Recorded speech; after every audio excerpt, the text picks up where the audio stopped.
Okay, Gregory Spawton, one of the great players in Big Train. Very happy you came on today on this broadcast here, Primitive Substance Channel, and thank you for coming on. Oh, good to see you, Dennis. Great. So you've been doing the band a long time now. I didn't realize, 1990 you guys started? Yeah, I'm the old man of Big Train, sadly. So yeah, it was I was a very young man when we started the band, and it was a hobby band, and then it poodled along for a bit, and then we started to sound, Yeah. Yeah, you guys have a big following now. I mean, I saw picking some, up, and then when David Longdon joined, we sorry, say again. you have a big following too. I see on, watch some of your videos. Wow, it's got a lot of people coming Yeah. to your shows. Yeah, we can pull certainly in the UK we can pull 1,000 plus audiences. It's harder in the States and Canada for us. Right. And we need to build further in mainland Europe really to because the touring side is becoming much more important to us now, I can imagine. I mean, that's how you sell records pretty in much, right? streaming, etc. Playing live now, that's pretty much the way you sell more records, right? Yeah. So the way we're trying to do it is same as most people, I think, is we've got a very passionate fan base. Right.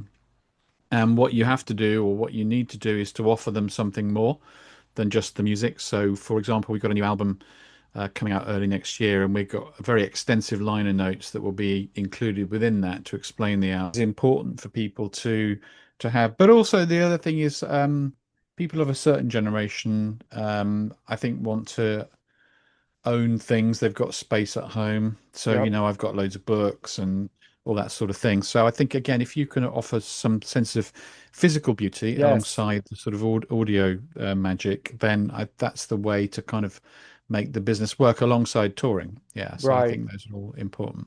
I think there'll always be a need for vinyl though, because people love, I always, as growing up, opening Well, that, get the lyric notes and, you know, yeah, being a that's it. I musician. mean, Go ahead. CDs are obviously sonically superior, but at the end of the day, you find yourself with a tiny little booklet, and it's frustrating that format in the size that it is kind of took off. Really, it would have been, if we had time over again. I wonder if they'd have sized it as perhaps one of the old-fashioned 33s.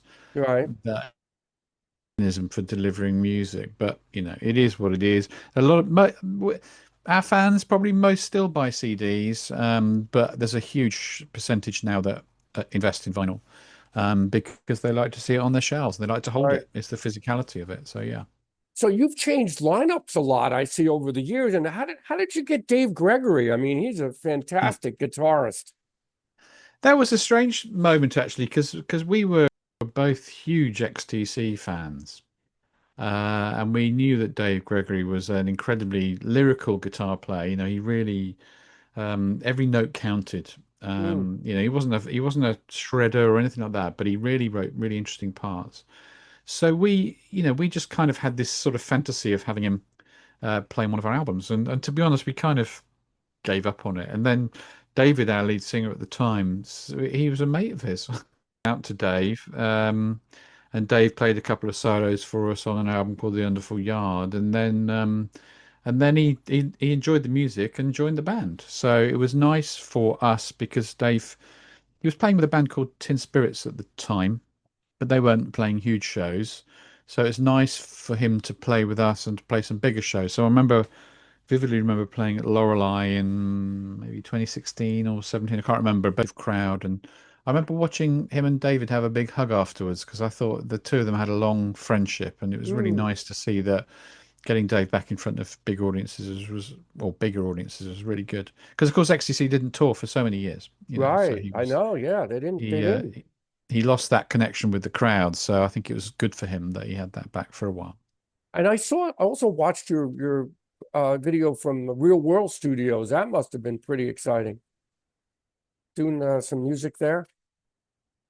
Um, we had a crazy idea when we started playing live because we started using a brass band on the Wonderful Yard, and so when we started to think about playing live again because we hadn't played live for years, we thought actually let's try and do it with everything, the Right. five-piece brass band. There were actually 13 of us in the live lineup. Mm.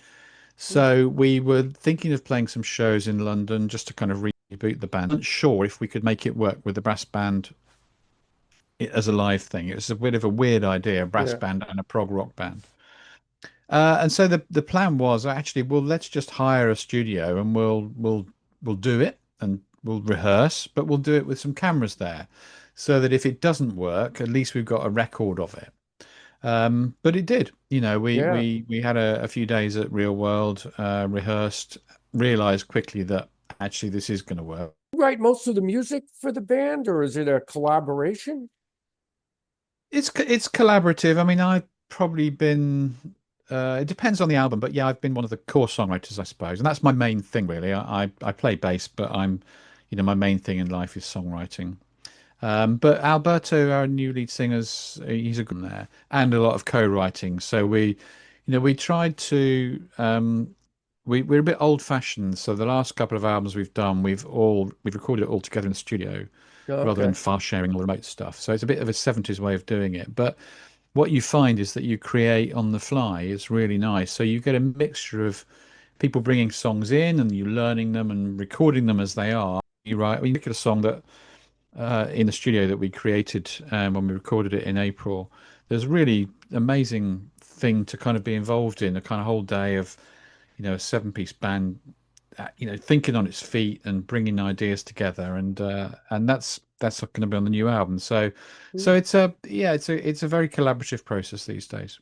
That's very nice to do that because then you're right. You get so many ideas all of a sudden start popping up because you have all that Yeah, energy from everybody in the studio. And yeah, that's a great way of yeah. doing We it. discussed, yeah, we discussed we this song we worked on. We figured we looked at each other and said, you know what, this would have taken 30 emails Mm. and probably about a month of going back and forth to try and get anywhere near what we achieved on that day. And literally is 4 or 5 hours before I mean, 4 or 5 hours from a starting point where we had some very different sections of music Mm. to having a recorded piece. Important to us, and that's something we'll continue to do. It's not that, it's much cheaper if we made an album and did it by file sharing, it would save us a lot of money, but it's just not how I want my musical career to be. So, we're sticking with that. And from now Oh, on, that's great. everything is in the studio. Yeah. Yeah, it's so easy to send a file over and you're home in your comfy studio and Yeah. but then you don't Yeah. have And the energy. it's a great benefit of the modern world to do that. So otherwise be made. So that's a good thing. But on the other hand, it's a bit sterile. And I was getting really fed up with it in the later days of when we used to do it. So that's a big thing for us now. And the other thing is, a band is a collection of individuals, and you need to be together as much as you can, because that then it is a band of brothers and sisters. Mm. See that we get on well. That then pours itself into the performance. The audience, then I can see them Yes. smiling with us, or maybe if there's a sad bit in the song, they're sort of crying or whatever. But you then get that personal connection. And again, for modern, I think it's just really important. Yeah. We're not in an era when we can, we're not playing to 100,000 people, so we're not Oasis. We need to be fairly, close to our fans. That's Well, how it that's should be. really nice because always bands get tension and fights occur, and it's so nice when when you're friends outside of playing and music in a band. That makes a big difference. Because you're right, the audience feels that. They feel the love that It you're does. generating and that you're having from it. So It does, and we've got when you're on a tour bus with people, which we are regularly, you see people at their worst because they're, mm, that's maybe true. they're ill or they're really tired, all of those things, and therefore you've got to have. Otherwise, you end up with different separate dressing rooms and all sorts of things, and we just don't do that. We just get on really, really well. The minute we're off tour, we're missing each other, and we want to be back on tour. So it's tiring and exhausting and wonderful all at the same time. But yeah, we love it. You really have to discipline yourself though, right? On a tour, like are you playing two or three shows in a row or just You take a Yeah, break? well, we've played up to, again, time is money. So that's every day. It's going to cost you a few grand. Hmm. And you've got to feed people. You've got to feed crew. You've got to feed the band. You've got to pay them, all those things. So you have to try and fit in as many dates as you can and to make the routing work. So yeah, I mean, we've played sort of six shows on a row, and yeah, by the end of that, after on the sixth day, you're beginning to think, oh, I'm kind Yeah, of dead on my yeah. feet here.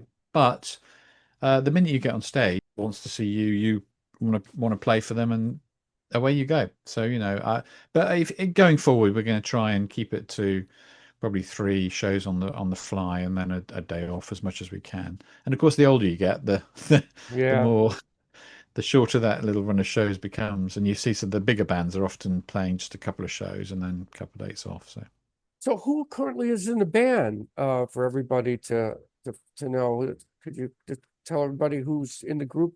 we have an Italian singer who was with PFM called Alberto Bravin. We have Nick DiVigilio on drums. Nick's been with us for a long, long time now. We have Claire Lindley on violin. Claire's got a background in Stackridge, who's sort of folk rock band here that I know well. We've got Oscar Holdorf on keyboards. He's got another band called Dim Grace. And we've got Paul on trumpet, who's a new band member as well. So he's just come on board recently. You got a He's toured with us for second. Yeah, you have a great lineup of players, and trumpet really adds another extra dimension. What it does is it's pretty unique really in the progressive rock world. I mean, there are people, obviously Pink Floyd use saxophone, so Paul does everything that we need. He's really clever at finding exactly the right part that gives the brass impact or the trumpet Hmm. impact without people feeling shortchanged. So he's been great, and we toured with him last year. And we just only recently invited him to the band literally a few weeks ago because we want to make sure he's part of our long term. Yeah, he sounds great. I mean, the whole band does. I mean, you really have a great lineup of people. Now, what about your equipment? Is that a Rickenbacker you use? Yeah, I only play Rickenbackers. I've tried lots of other basses, but in prog rock, I think there's an awful lot of there's an awful lot going on in prog rock, and I think you need the tone of a bass to cut through a bit. So, that's what I tried to do. So, as well as covering Battley, Rickenbacker going on there as well. So that gives it that sort of Rutherford Chris Squire kind of Mm. vibe, hopefully. And just down here, I've got a set of Moog Taurus bass pedals, and that we use those in the big moments, and they kind of they literally will get the room shaking if the PA is dialed in right. So that's my main two thing. I also play 12-string guitar. So I play that a fair bit in shows these days. And I have got actually I'm going to have to do the Rutherford thing because there's Rickard's the only guitar player in the band now, so therefore we've got a lot of parts to cover. Mm. And Claire does a bit on acoustic, and Alberto does, but we're kind of fairly short-handed in that department. So if I'm playing bass pedals and I can play 12-string, and that's a way around it. So there's a lot going on. There's an awful Yeah. lot happening on stage. A lot of backing vocals as well. Everybody sings apart from me, really. So there's quite a choir on stage too. So I think it's a proper show. It's not all down to lights. It's Mm. the interaction of musicianship and individuals on stage that kind of conveys our personalities, I suppose. That makes a big difference having that you're like a bass like that where it cuts through. And you and Nick are really Yeah. synced in. You guys really play great together. Well, he's yeah. So I'm a big fan of the Collins Rutherford Genesis approach. Listen to Bill even said this once. It's like almost like a rhythm section where the drummer's playing Yeah. one thing and the bass player's playing something completely different. Whereas with Phil and Mike, they were really locked in, really, really tight, and you can hear them playing off each other all the time. And I tried to do that with Nick, and Nick's played with. I mean, Nick is like an uber. His level of musicianship is off the scale. So, when I first started forming a rhythm section with him, it was a little bit Mm. scary, if I'm honest. The early days, but I've got better. I'm a pretty decent bass player these days, and I just try and lock into him, and because he's got the groove, he Yeah. really he can. I've just listened to a we're mixing the album at the moment. Just listened to a mix earlier, and we're in playing in 7/8 and 11/8 and all sorts of things. And Mm, he grooves through it. It's not, I hear so many drummers that don't have that swing. mm, And if you've got right. complex music, you've got to swing through it. Otherwise, it doesn't feel a beat at the end of a bar to make it interesting. It's about swinging through that, and that's what he does. So, and there are seriously, there are times when I'm on stage with him, and I'm just trying to think, just focus on your on your playing because I get locked in, and then I'm sort of, it's Yeah, just, we get really excited because it's just really grooving and stuff. So it's good fun. He's an amazing guy to play with. Amazing guy. he is. So, where are you going to be playing are you going to finish the record, or are you going to do another tour soon? The new album should be finished by the end of August, and Okay, then it's got to go to Dolby Atmos mixing. So that'll be in September. So it won't be out till early next year. We're signed to Inside Out, so they'll do all of the decision making on when it's out and when okay, it's announced and all those things. But yeah, we'll be doing so that'll come out probably just before we go on the Cruise to the Edge. We're playing Cruise to the Edge again next year, but we're all intensely focused on getting the album mix finished. Then early next year we do the cruise and a warm-up show in England, and then in the autumn next year we're playing a full European tour. oh wow. So that will be a long, maybe 6 weeks of touring. Mm, So there'll be lots of preparation time for mm, that. But also we're writing, we're always writing, and we're already thinking and have an idea about the album after next one to be productive. And the bands in the 70s, they were touring and making yeah, albums I don't like know how every they did year. that. It's It's incredible. it is. It really And is. sometimes sometimes two albums a year and touring. So those guys work really hard. And okay, they were much younger than I am, but there's no time to waste really. And so No, you're right. we want to keep making music. We enjoy making music. So we'll be as productive music. So You have a great fan base. People love your music. So, it's nice you're still doing it. But I would think those bands back then, they were young in their 20s. They still had a lot of energy, but it was phenomenal, the music that came out of that oh, really prog period. it burnt so brightly as well, didn't it? I remember, I mean, I'm old enough to remember. I got into Genesis, and yes, probably in maybe 76, 77. Punk quickly followed on and in England, it was the punk became everything really, and then new wave. Although, well, I say that, but actually the bands, the prog bands, were still pulling big audiences. But I Right. think they all felt under pressure to change their music because the business was changing and the record labels were getting a bit more, no, we can't do that anymore.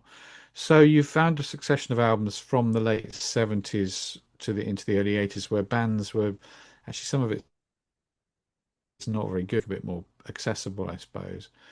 Um, and then, of course, in England, we had this new wave of British progressive rock bands coming through, Right. predominantly British. So we had Marillion and 12 Night Solstice, IQ, all those, this new wave of bands in the early 80s. And I remember at the time, it felt like it was forever since like the glory days of prog rock in the 70s, but it was like 5 years, it was just Yeah. it was no time at all. So when you're an older person looking back, you think, crikey, I think music's got a bit locked into what it was. So, I still, there's still hip hop and I mean, I have no problem with hip hop or rapping or any of that stuff, but that began in kind of the late 70s itself, and it's still the Yeah. predominant kind of popular music form. And it's been around for a long time. And so I think what happened in the 60s and 70s was it was a lot of quick progression of artists, as you move from the Beatles, Beach Boys onwards. And then it's got in the last, probably since the 90s, maybe it's got a little bit, not stale's not the right word. There's still some lovely music being made, but it's, it's not on rocket fuel anymore in terms Yeah. of You're the right. development of new things. Well, modern music, everybody can make music on a laptop these days, but it's not like actually being in a band and playing, and you guys still do that. So it's really great that there's still bands like yourself that Well, are we playing. all love rock. We all love rock music. Rock Right. music. I was thinking about this the other day. Rock music. It's like So when you look at a photo from the 19 or 20s or 30s, everybody wore hats. Literally every bloke in that photo was wearing a hat, and probably the women as well. Um, and of course that goes out of fashion.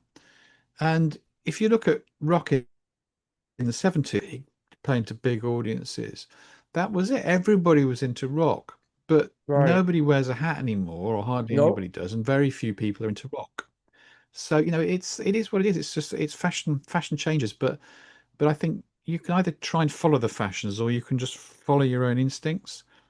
And our instinct as a band has always been to just don't pretend that you're something else. Don't, we don't want to play K-pop or something. We're a rock band and we want to right. play rock It's music. true.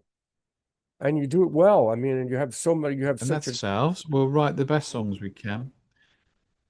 that's all you That's all can we can do. hope for. That people like what people like. Our hope is people like what we do.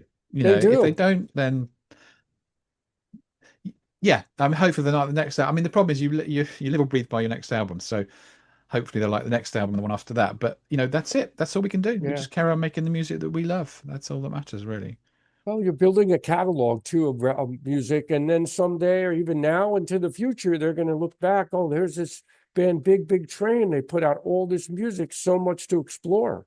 I think that's what's great about the internet is that you can put your music up there, and then generations from now, they'll still be able to find you. I hope so. And I I think think, so. if you think about bands like the Beatles, it's timeless. It becomes Yes. utterly timeless. And probably my own hope, or my only big hope, is that some of the songs we've written will still be listened to in 20 or 30 years' time, and people would be able to look back and say, actually, that group of boys and girls, they created some really nice music and added something. And I think that's when you bring your kids up, you think, I want that kid to try and add something to society rather than take something away as much as possible. I think if you've done that job and they start to add something, then you've done a reasonable job as a parent. And that's all we're trying to do really with our Yeah. music, is just add something. Things we don't really sing about politics. We're not Roger Mm, Waters. Some if you like that, that's great, but it's mm. not for us. I wanna look out into a room and feel that I'm bringing people together with the music, not splitting them apart. And so that's our whole approach. That's our ethos, really. It's a celebration of humanity almost.